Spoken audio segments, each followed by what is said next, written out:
Let's move on to our next session, which is a keynote titled Vision 2030, Transforming Bank Infrastructure with Quantum, Blockchain, and Cloud. This session will explore how core banking processes are being redesigned using decentralized, tamper-proof ledgers and how emerging technologies like quantum computing and cloud solutions are enhancing banking efficiency. It will also highlight the role of energy-efficient solutions in reducing financial institutions' carbon footprints. Delivering the keynote is none other than Mr. Ramesh Lakshminarayanan, CIO and Group Head, Tech and Digital at HDFC Bank, who will share his vision on the future of banking infrastructure. Ladies and gentlemen, I present to you Mr. Ramesh Lakshminarayanan.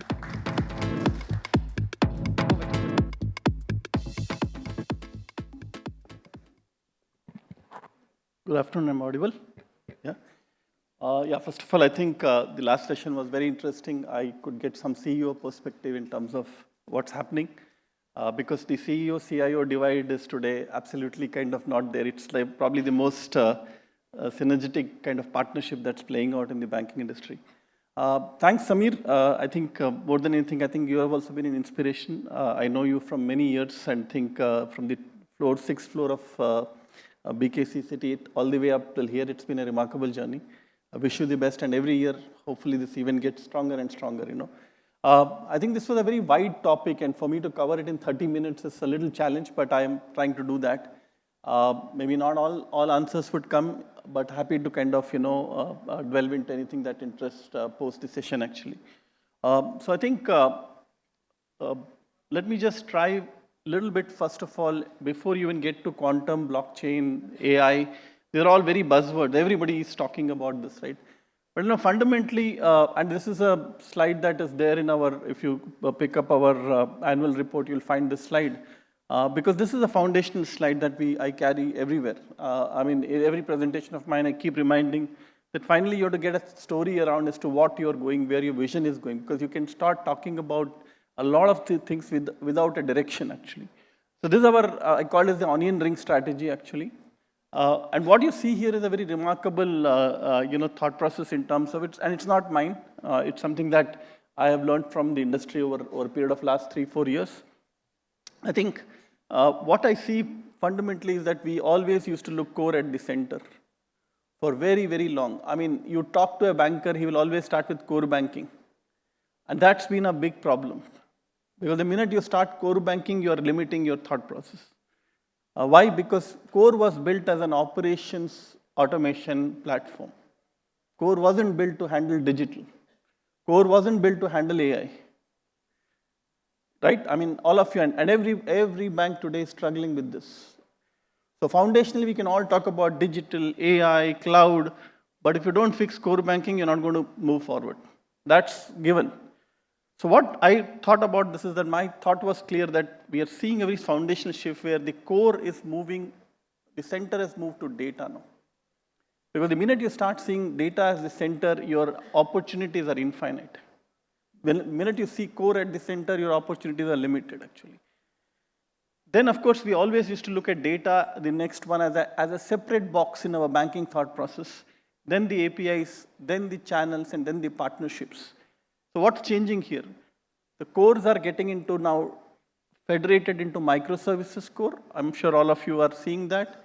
Today, I can even have a loan master sitting as a microservices and a statement microservices separately. That is the kind of capability that you have with the microservices architecture. Then comes the next ring of the onion, which is the most critical layer, is API layer. I believe API is as important as data.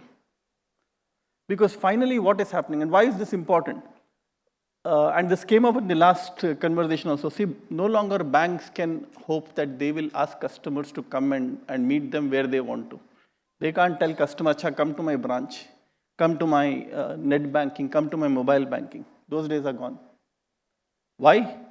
Because today, how much time do you spend on a WhatsApp today? I mean, I just have to ask, between WhatsApp and corporate, enterprise systems, if you look at an average, I think you spend 7 to 8 hours on these platforms.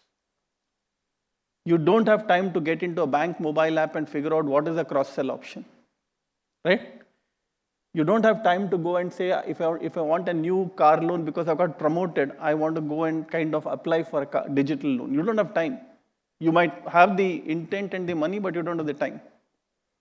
So it's fundamentally changing to what is called as headless API layer, where the bank has to go where the customer is. And that powers the last layer, which is called banking as a service. So what are we doing? In fact, one of my colleagues here, Abhijit, is kind of presenting, if any of you is interested, because there's a very new thought process that the HDFC Bank is coming. We are saying we will not wait for the customer to come back to our channel. And we are very, very sure about what we are doing, because if you look at last 1 year data, our hero mobile product is not mobile banking, it's not net banking. In fact, we are doing a lot of work there to relaunch, rebuild. But guess what? Our WhatsApp banking grows 3 times faster than actually some of the other channels. Why would you try and get to a mobile app to get a balance in the morning? Why would you try and download a statement with 5 clicks and then try and work with it when you can get the entire financial statement with 1 keyword? Why would you do a FASTag recharge going into a mobile app when you can straight away do it from WhatsApp? Similarly, corporates, I feel time has come when you can co-brand a digital bank inside a corporate today. So when on an HCM, when you're sitting, when you know the signals coming from a promotion of an employee or the upgradation, you should be able to be there to give a product at that point of time, right? Similarly, imagine tomorrow if an NRI is logging into a JP Morgan Chase app and he wants to transfer money from his NRE account to his parents. Why should he again go and log in into HDFC Bank? There should be an embedded SDK. That is how the banking as a service is getting disrupted. So the data, the API layer, and bank will drive the channels and the banking as a service. And of course, the AI and GenAI, I'll talk about it. Everybody's talking about it, so we have to talk about. But I'll give you a little look in as to what we are doing on that. So fundamentally, this is why we believe that the journeys have to be frictionless, straight through. Channels have to go where the customer is. Core has to be always on and platform. One of the foundation principles that we carry is a construct called active-active. Somebody spoke about cockroach DB session here, and I was kind of quite curious because we've always heard monolithic RDBMS. We always think, and that's been one of the problems of the industry because we were not ready for UPI. We started at 250 TPS when UPI, before UPI, today the bank does 12,500 TPS, and it's on few node clusters, maybe 6 node Oracle cluster. Oracle themselves are reimagining this. Why? Because you need an active-active. You need to beat cap theorem. You need to be at a place where transactions can be written on both sides. You cannot even have a 5-second, 10-second failure for banks the way we are. And that needs a very foundational shift. So some of the experiments that we are doing in the core today are actually relooking at, we run a very interesting program called, Hollow the Core. We work with a competitor of Cockroach called Yugabyte actually, where one of our IMPS node runs out of Mumbai, the other node runs out of Delhi, and it's an active-active. The data is pretty much getting real-time replicated. So I can put down the switch here, it'll flip and get to the Delhi DR on GCP without even thinking.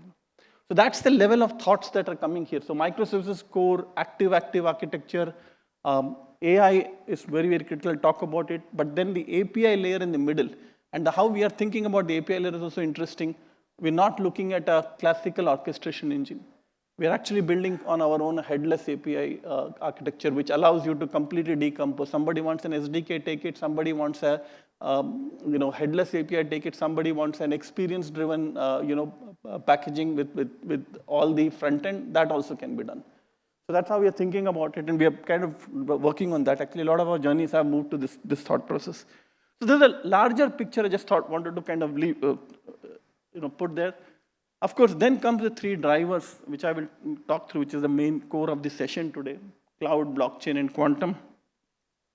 I think cloud clearly is not future; it is here, and I'll come to that. Blockchain and quantum I'll again cover in my slides. But if I go back, go to the next slide. I think many people do not know, and I've put this slide after 4 years actually of hard work actually. We started adopting cloud in 2020. Today, we run about 20 to 25% of the workload on cloud. So we're not on cloud just for the heck of it. There are no HR applications running on cloud. Okay, no general ledger or no websites running on cloud. We run our entire customer service application. We run our mobile banking. We are running our data platform on cloud. So that is the shift that we have done. In fact, we have a very interesting structure. We don't go with one cloud. In fact, one of the apps that we have built recently is where we have one particular instance on GCP and the DRS on AWS. Absolutely, independent components. And that's why, we chosen technologies like, if you look at a Yugabyte or a Aerospike, which are not wedded to a particular cloud service provider. So we've been very conscious about that. And we built a very interesting concept called landing zone, actually. What we have done here is we basically moved, we keep the perimeter with us. So the WAF, firewalls and all still managed on-prem. But then we direct the entire, this to a landing zone structure. What is very interesting here is that we run an interesting concept called bring your own key. A lot of people encrypt the cloud data with their own KMS, with cloud service provider KMS. We actually extended that to kind of use our own HSM machines in the bank. Why is that? Because the ATMs can encrypt your HSMs. And if you extend the same to the cloud, the advantage is that even in the case of a cloud attack or a third-party sovereignty issue, the keys are with you and on your on-prem. So it's a very interesting, in fact, RBI has kind of looked at, the regulator has looked at it. They kind of like this architecture better than actually going to a pure play public cloud architecture. So it's a very interesting one. And like I said, we have our Pays app. Most of you would know that runs in Smartwell. This is our new app. We have an omni-channel customer. Any of you used our WhatsApp banking or called up our call centers with bots, all of that is running on that. We bring our mobile banking, net banking. We've done our distribution platforms. We've done our car loan, express loans on that. So a huge amount of systems on cloud have gone in. So it's scaling out. While there is always a discussion back on the financials and the financial control, we run it very tightly with a very lot of thought process on FinOps, actually. I'll cover that as well, So I think we are clearly kind of seeing this. And what are the kind of achievements that I spoke about? We've done a massive automation, actually. The entire provisioning is all completely automated today. If you come to our cloud landing zones, the entire pipelines are totally, right from Terraform scripting all the way up to putting the container modules back onto the DevOps pipeline. Everything is done on automated way. We have a very interesting transparent FinOps, which is an independent entity which is looking at everyday automation on kind of getting the cost down. In fact, there is a very clear target on how they will bring the cost down on a 20% save on an annualized basis, and this works quite well for us. And then we have a fully unified monitoring. In fact, we've one of the first guys to look at a consolidated monitoring using some of the new tools actually to look at one monitoring tool across all the 3 landing zones. So those are the kind of things that we have done here. And this is not a future actually. This is all, right here, right now kind of stuff, So what it's translated into, you will see these are all last 3-year numbers actually. And again, something that very, very, we are very proud of the kind of numbers that we have put across. We kind of done about 9,000 branches. Our online transactions have gone by 3.5 times. Just the number of links have gone up. The number of VMs that have gone onto cloud, So if you see, all of them are hugely scaled up numbers, storage capacity or backup sizes, everything is gone up in orders of magnitude of 1.5, 2, 3 times actually. And that kind of a scale we have been able to support basis the cloud architecture that I spoke about. So clearly, lots to kind of do, but lots been kind of achieved also here. So just wanted to kind of, say it's not, I've kind of spoken about some of this, but each of these apps have gone into cloud. I'm not getting into the detailing. But I'll share the slides here. No? Okay, so now this whole GenAI thing. Okay, so I think this is probably the most critical phase of GenAI evolution. I guess if you had asked me a couple of months back, I would have said maybe we're still kind of thinking about it. But today I think we are very, very clear that this is working. It's moving in the right direction. And why do we say that? Is because it's not because we're doing POCs and pilots. I think that phase we continue to do some POCs in some specific uses, but we have moved fair bit on that. In fact, we're one of the first banks to get Google Flash into our landing zone. We work with some of the other private source LLMs like Llama. What we have done, and I'll talk about how we have gone about it. Fundamentally, what we look at it is that GenAI has to completely transform the banking. And there was again a discussion in the earlier meeting that can you have agents running your customer service units? Can your agents run operations? Can you do all the touchless digital? I think you can go beyond. In fact, today morning I was reading, I think, two things which came out very interesting. Was one is analysis of a paper which kind of somebody had put together where the entire economic modeling of a tariff of 25% of Trump tariff on Canada, he actually simulated within 5 minutes using Keynesian attributes and 6 economic models actually. That is the pace at which this industry is going right now. And what we have seen is everything. We've tested a lot of images. In fact, we do a lot of face auth and those kind of stuff already on our journeys using some of the GenAI platforms. But what we are increasingly seeing is that it's not just an encoder, solve cases, but decoder solve cases, which is narration, writing of the cams and stuff like that. I think agentic AI is the next, I would say frontier, but I think we just will watch over and see how we are moving. But a lot of image translation today. In fact, we do a lot of our extraction work in ops. We just recently did a very interesting project from a regulatory perspective where we had to go back to images of 2010 and we had to pick up the OVDs which were kind of sitting on that platform, and we had to extract specific images, specific voter ID, PAN ID, Aadhaar ID, could be anything. And the machine had to look through these images, figure out what it was looking at, cull it out and push it to the core banking as an extracted kind of a data point. And we got about accuracy over 94-95% on this chain. So that's the kind of power we've seen. I'll give you a simple example. We look at one more use case where we look at the shop analytics, basically looking at the board of the shop. One of the big things that in banking and SME, for example, the earlier session was talking about how important SME banking. One of the things is how do we know that particular SME exists? Because we see a lot of frauds in India. Whether the shop exists, whether that entity exists. So we worked with, again, with the Google foundational algorithms here. In fact, in one of the cases, what we did was we said, okay, for example, in mobile stores, you will find a lot of branding. So you'll have a Vivo or an Oppo or a Xiaomi brand, and the name of the shop will be somewhere next door, okay, which will be in bottom. We could just do a simple prompt to pick up, no coding, zero coding. But what we could do, we could further then ground it with the maps and say the lat-long positions are pretty much out there for the shop. Not just that, then we could use the maps to say what are the neighborhood shops that you have lent to. So that is the level of sophistication that's happening on GenAI. And it's just started. So I think the first wave would be on FTNR, first time not right, image reading. A lot of customer friction will go out with uploaded documents. Then you will see, of course, conversational chatbots are already there. That's the second part. Multilingual will come through very quickly.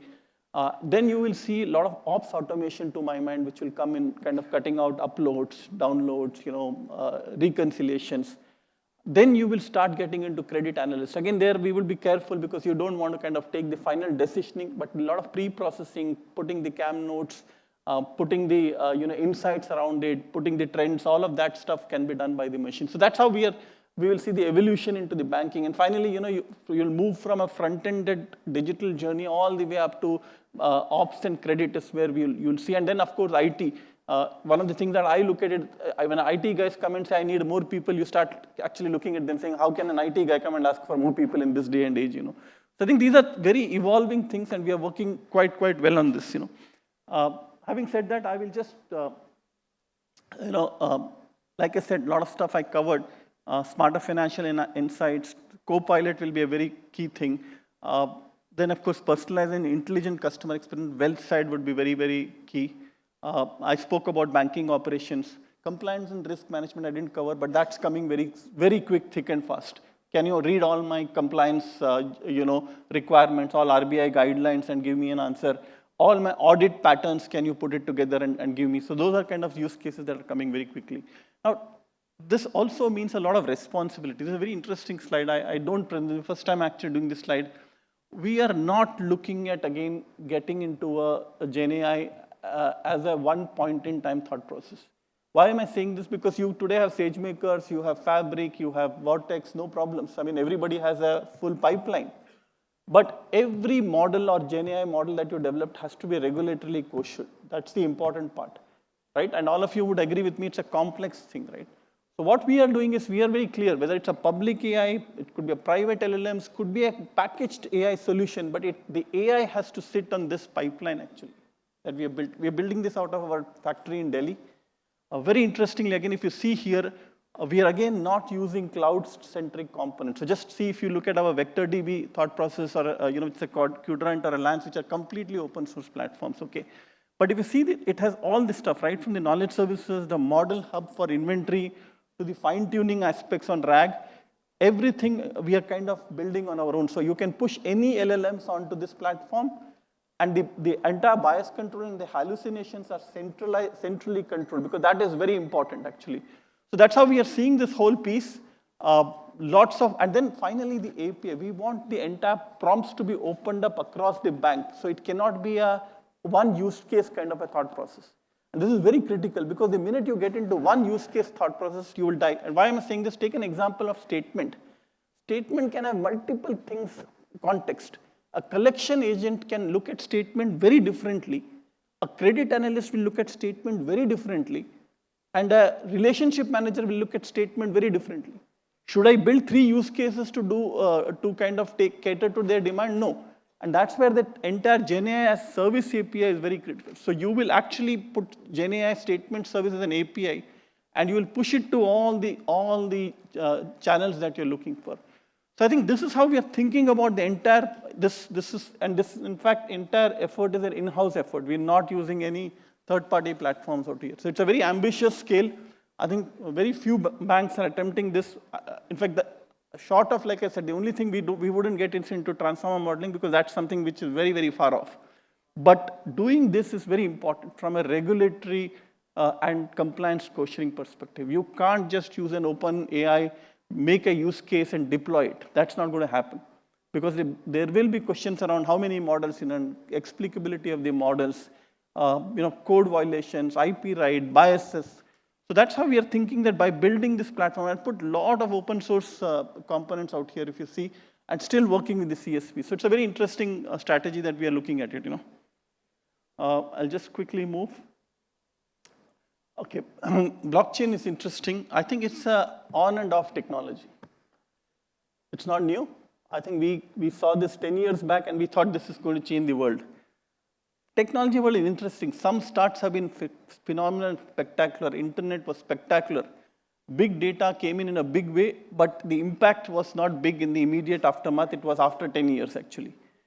Blockchain, I think, is in that category. While AI and GenAI are immediate beneficiaries, will see quick adoption, but big data took a lot of time. Today, you can talk about data lakes and stuff like that, but if you go back 10 years back, everybody used to only talk about big data. Blockchain is somewhere there. And what are we seeing on blockchain? I think everybody knows Finternet. I'm sure all of you have heard about Nandan's initiative. I think it's a fascinating one. We kind of working with them, but the idea here, and one of what are we trying to do here? We are trying to say, can banks be only trust providers? Eventually, 10 years down the line, will banks be even into financial interplay, or they will be trust builders? It's a very fascinating discussion. What do you mean by that? Take an example. In fact, we are working on a very interesting use case which we just started, is to see, for example, can you tokenize Indra Vikas Patra or Kisan Vikas Patra? And why is this important? Because it's an illiquid asset sitting across the country, right? And you don't want to write the block again for that. In fact, so I've been talking to RBI to see whether CBDC could be leveraged for the same platform. So it's a very interesting thought. We've not kind of got, right now any signals, but I am very hopeful that as more and more asset tokenization will drive this whole blockchain. It's not going to be driven by the currency. Yes, CBDC will be there. We're doing some very cool work in CBDC. We have kind of converted the CBDC platform to SDKs, embedded into it. We are going for value-based blocks now. Some of you would have heard about it. So we're not going by every token. For example, in CBDC earlier, every 50 paisa will also be a kind of a token that used to be really difficult to manage. Now we are actually converting that into value. So this kind of work we are doing. But idea is, can this blockchain be the backend for a lot of tokenization of assets? So that's, I think, the most critical part that we see here. IBIC was a good initiative, but it's not taken wings. I think trade is a very, very hard conundrum to solve. If you ask me, this should have been the first use case. But somewhere, I think the interbank trust and the fact that you might lose the business has always been a bugbear. But I think it will get quickly addressed as we go along. I think some work is happening here. But I think whenever it comes to smart ledgers, asset tokenization, smart contracts, we will continue to see. So blockchain will be slow evolution, not the kind of rapid thing that GenAI is doing, actually.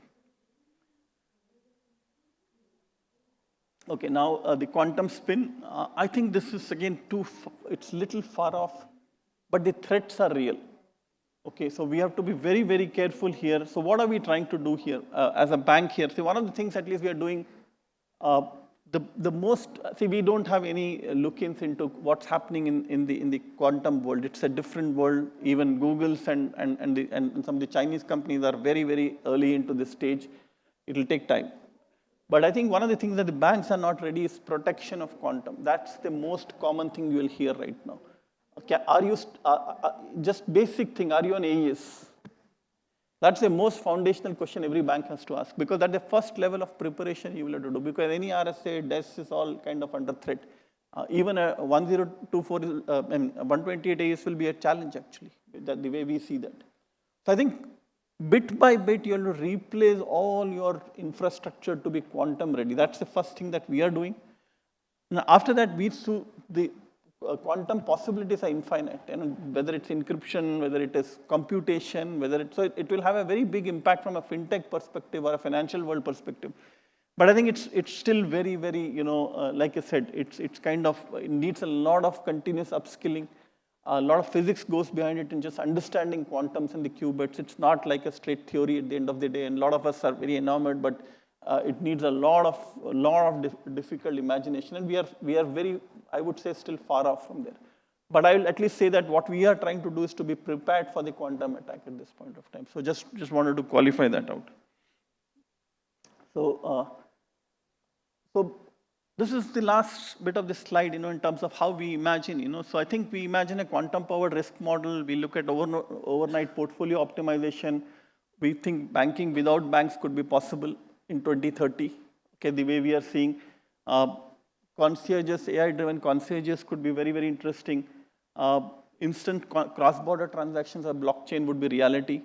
So this is how the 2030 is coming together with all of the kind of three pillars that we spoke about, So I think that pretty much summarizes my presentation. I had a very short period of window, but I hope this was useful, and this was kind of interesting to you, all of you.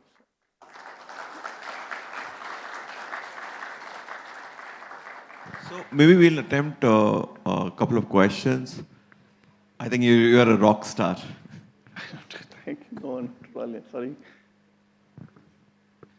So when we are considering, my name is Kishore, I'm from JP Morgan Chase. So when we talk about the quantum, we see its technology yet to come to the production or yet to get to the consumer grade applications. The whole 128-bit encryption will get irrelevant if such kind of technology comes.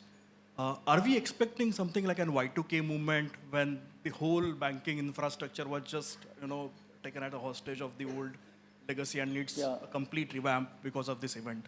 Great question. In fact, that's, in all confidentiality, we had an assessment, the regulatory assessment. In fact, one of the points that came out is, do you even know what keys, where are they sitting?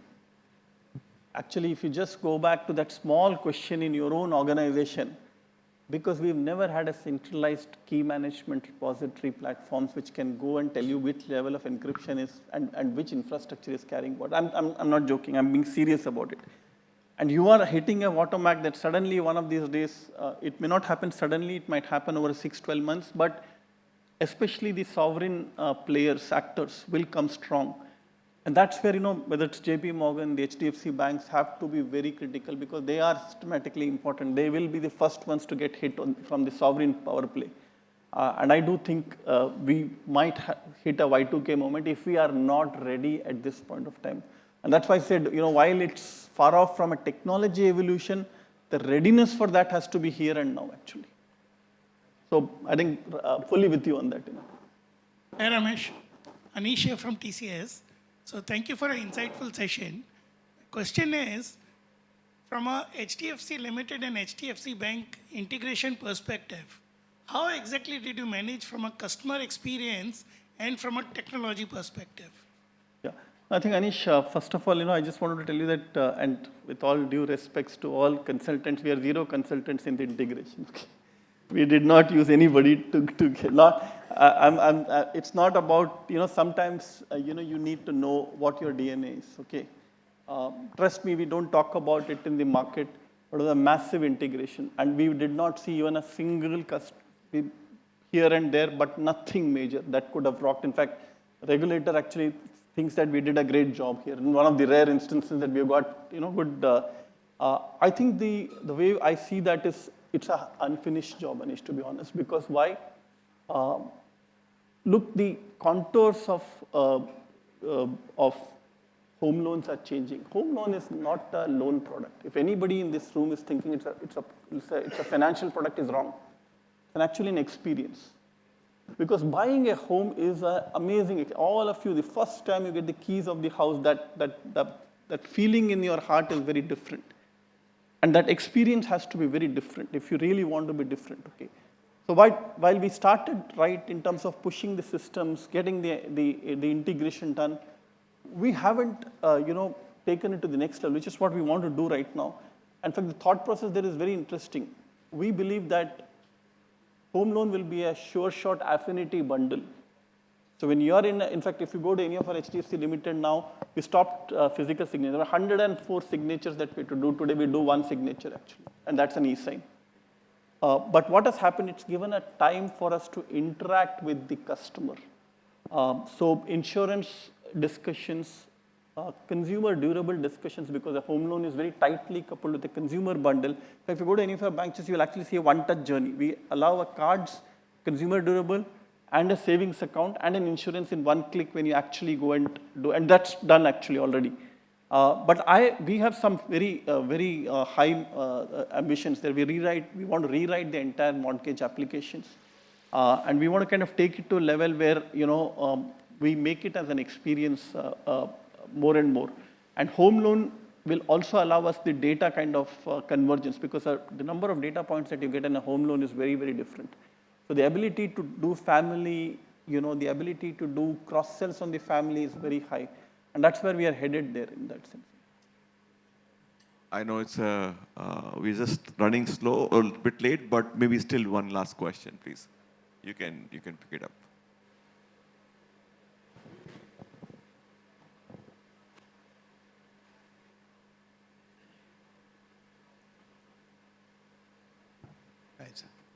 Thank you so much.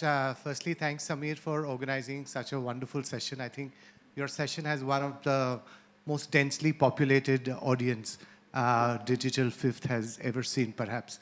So congratulations on that. My question is on the Finternet bit. So while you did touch upon it and you said that Nandan did speak about it at the GFF, but there's very little literature in terms of what Nandan and Augustine have been doing. While we don't have examples in India, do you think that you could, take us through one or two use cases, either, somewhere outside of India, so that we kind of get an understanding as to where I spoke about the case in India. I mean, we've spoken to Nandan about this. Yeah. Look, we have a lot of, and that's a very realistic case, a lot of PO savings account or Indra Vikas Patra, right? A lot of the population today subscribes to this, but you are not able to lend against that today. And this is the vision that, by the way, Nandan carries, because banks will no longer be financial intermediaries. They will be trust keepers. So what do you do here? You convert, let's assume that you get the Finternet going. as an example, it's early days, but assume it's going. And let's say you decide to say, can I tokenize all Indra Vikas Patras? Banks will actually put a stamp of authority saying, yeah, this is a valid token, and they will also load it onto the block actually. What happens then? It's fully tradable token. So suddenly you have, and London's again vision has been that I am not going to build a blockchain. It's actually, it's a block above the blockchain, which is kind of open sourced, right? So if you get, let's say, 10 banks here and say, let's look at liquidity, which is, credit is always a problem in India. So it's a classic example. Let's say 5 banks come together on FinTernet, talk, and we are, by the way, this is happening. We have been kind of having the conversation. Some work has started. And let's say you take, saying, you can submit all Indra Vikas Patra at the branches, the banks. You will get an asset token, digitally secured, put it out there. Then what do? You put it on the block for anybody to trade or lend against that. So you will see more and more. Tomorrow, the kind of assets, cattle could be a different asset. Gold could be different. Land could come in a very different way. So you will find, that's why I spoke about, I think, asset tokenization, where the banks have become the custodians of the asset in some form and also are giving the trust factor on top of it, right? That's the role. In fact, as you go along, if blockchains had worked, banks would have been history. You know that. All of us know that, actually. So I think slowly the morphing of the banks into custodians and trust keepers, as against a financial kind of intermediary, possible. And Nandan's vision is it should probably, because of the technology, otherwise it would have taken 30, 40 years, it might happen in 10 years. And I think this was one example that we are really working with his team. And but it needs a lot of push, the system, it's not easy. But I think it's a great vision to carry. I think if nothing, the asset tokenization is a very, very powerful idea outside. And that's why I said, for example, could we combine with CBDC infrastructure? It's already gone and sitting inside all the banks. All the RTSP, NTSP is all done today. So the regional blocks, the central block, the synchronization, everything is available today. So imagine you could actually just not load only crypto, but you could load other assets on that. It's very powerful. Trade, some of the things that you could do there on trade blockchains could be writing the contracts itself. In fact, trade is the most used case. Unfortunately, like I said, I spoke about it also. The banks have been reluctant to do it. I think it will come back to my mind. So I hope I've kind of, and sorry, we just had half an hour, but I hope it was useful, So thank you, Samir, once again. I think I love interacting with your audience and the vision that you brought to the fintech industry. I think more power to you and your team. Thank you.